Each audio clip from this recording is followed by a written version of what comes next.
I remember the day I got laid off. And I don't mean the headline, not the explanation, the feeling. I remember how the room didn't look any different. Same walls, same chairs, same lights humming as they always had. But somehow in that moment, everything was different. You ever had that happen where nothing changes around you, but something collapses inside of you? I remember the timing, 10 days before Christmas. And that detail matters because the timing is part of the wound I had to heal. It wasn't just a job ending, it was a season. It was the expectations, it was the plans that I had already made in the back of my head. And I remember thinking something that I didn't want to admit out loud. After everything I gave this place, this is how this ends? 12 years. 12 years of consistency, 12 years of loyalty, 12 years of saying yes when it would have been easier and even healthier to say no. 12 years of building something that I thought I was a part of. And then I remember something that hurt even more than the termination itself. The owners went out of town. They didn't face me. They didn't explain. They didn't acknowledge it. They were gone. And they were going to come back after the dust had settled. No severance, no goodbye, no Cheez-It, no Snickers, nothing. And what hurt wasn't losing that job. What hurt was the silence. Because silence tells a story. Silence whispers, you meant less than you thought. You were expendable.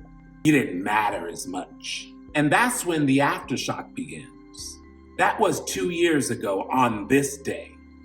And I've created this video to encourage anyone that was in that low place that I was. I'm gonna tell you what I needed to hear that day. First, there's the emotional aftershock that nobody can really prepare you for. After that comes silence, and here comes anger. And it's not explosive anger, not the kind that screams, the kind that simmers. It's almost worse. It's the kind that shows up at night, in the shower, in the car, in those moments of stillness. In the moments where no one can hear you replaying the same conversations over and over and over and over again. Every late night, every sacrifice. And then came bitterness. Because bitterness isn't about what you thought happened. Bitterness is about what you thought it meant. I thought loyalty meant something. I thought effort counted. I thought I gave enough to be safe. Here comes rejection. And the thing is, being laid off doesn't just touch your finances. It touches your identity. It makes you question your value. It makes you question your judgment and your instincts. It makes you ask questions you never planned on asking. Was I naive? Did I misread something? Next, relief enters the chat. And that messed me up a little bit. Because how do you feel rejected and relieved at the same time? How do you grieve something you didn't fully want anymore? And that's when I realized something that I want to share with you. Sometimes your soul knows what your pride hasn't admitted yet. Sometimes the job doesn't end because you failed. Sometimes it ends because that version of you that fit no longer exists. So if you're watching this right now and you've been laid off, your calendar's suddenly empty. Your mornings are feeling heavier than they used to. You're in public smiling, but you're spiraling privately. I want you to hear this slowly. This season is not a reflection of your worth. You didn't fail, you weren't erased. You're in a low season. And the thing about low seasons is they don't announce what they're building. They don't give timelines. They work quietly. They strip you down. They remove the labels that you leaned on. The title, the role, the structure. And those labels are removed so that you're focused enough to meet yourself without them. And that's uncomfortable. Because without the external validation, you're left with questions. Who am I now? And what do I actually want? Low seasons don't feel productive. They feel disorienting. They feel like standing still while everything else is moving around you. But hear this, low seasons are never accidental. They are interruptive on purpose. And there's a question that every single low season eventually forces us to ask. And most people, they avoid it as long as they can. But that is the question of, who am I when none of this is here? Not the role, not the income, not the praise, not the certainty. Who are you when no one is clapping? It's a question that feels terrifying because it exposes what you tied your identity to. And when that thing disappears, it often feels like we disappear with it. But this is where the shift begins. Because once your identity is no longer attached to the role, then you're actually free. Free to choose your next move with intentionality. Free to rebuild from the truth instead of habit and routine.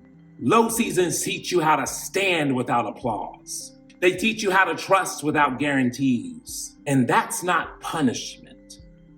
That's preparation. And the thing is, there's a lie that most of us were raised on. If you're loyal enough, you'll be secure. Man, gone.